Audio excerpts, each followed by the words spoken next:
Good morning বন্ধুরা, Lazeez kitchen and ব্লগে আপনাদের সবাইকে স্বাগত। প্রতিদিনের মতো আজকে চলে এসেছি নতুন একটা ব্লগ নিয়ে। আশা করি স্কিপ না করে সম্পূর্ণ ভিডিওটি দেখবেন। তো আজকে সকাল সকাল শাশুড়ি বৌমায়ের লেগে পড়েছি ব্রেকফাস্ট বানাতে। ওদিকে ছেলে স্কুলে যাবে, ছেলের জন্য মনির ভাতের আয়োজন করছে, এদিকে আমি রুটি বানাচ্ছি।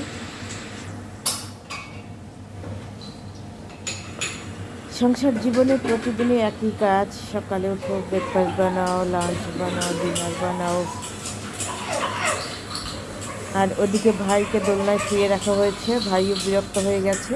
তো অল্প কয়েকটি রুটি বানাবো আমি।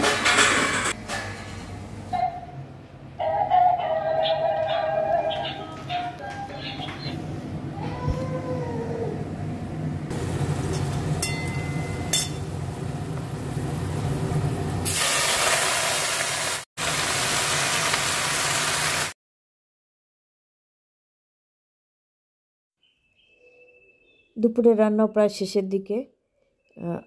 অন্য কিছু আর দেখালাম না, এখানে শুধু শাক আর সবজিটাই দেখানো হচ্ছে। ঘর মোছা হয়ে গেল। শুরুর দিকে ভিডিওটা করতে আমি ভুলেই গেছিলাম।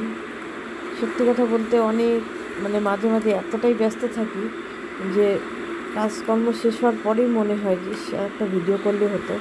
মাঝে মাঝে খুব সুন্দর দৃশ্য থাকে, সুন্দর সুন্দর কাজ থাকে। এতগুলো টেডির সঙ্গে আমাদের ছোট্ট রোদ টেডি দেখুন কত সুন্দরভাবে হাসে আর এত খুশি হয়েছে।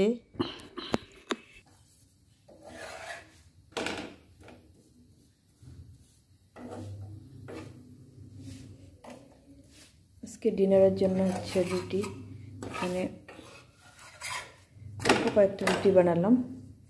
আজকে মুগ ডালটা একটু ভেজে রাখলাম, কারণ তাহলে সকালে একটু তাড়াতাড়ি হয়ে যাবে রান্নাটা।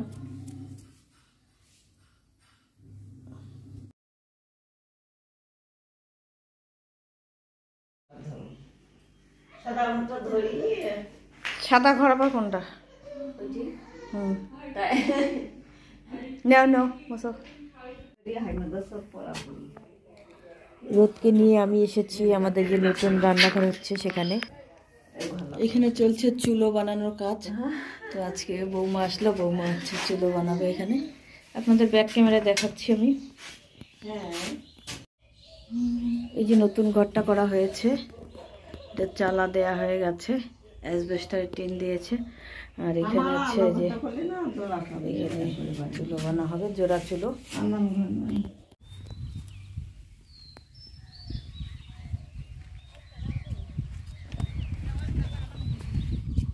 অনেক বড় বড় হয়েছে রে তামাকগুলো।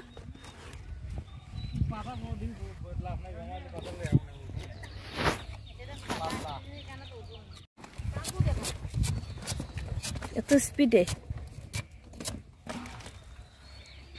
আপনাদেরকে তামাক যখন ছোট ছিল তখন দেখিয়েছিলাম, এখন দেখাচ্ছি। দেখুন কত স্পিডে তামাক গাছগুলো কাটছে। এই পাতাগুলোই কাজে লাগবে পরে। পাতাগুলোকে রোদে শুকাবে, রোদে শুকিয়ে তারপর বাড়ি নিয়ে যাবে। বিশেষ করে আমাদের কোচবিহার জেলায় এই যে তামাক চাষ, এটা একটা ভীষণ অর্থকরী ফসল। খুব সুন্দর হয় আমাদের এই কোচবিহারে তামাক চাষটা, আর দামও পাওয়া যায় প্রচুর।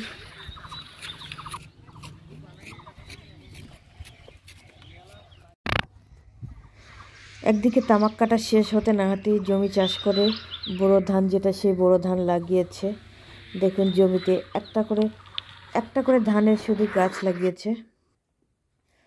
আমাদের ভাই আজকে প্রথম আঙ্গুর খাচ্ছে, ও দাদু খাওয়াই দিচ্ছে আঙ্গুর, কালো আঙ্গুরটা টিপে টিপে রসগুলো মুখে দিচ্ছে। তো বন্ধুরা, আজকের ছোট্ট ব্লগটি এখানে শেষ করছি। ভালো লেগে থাকলে লাইক, কমেন্ট, শেয়ার করবেন।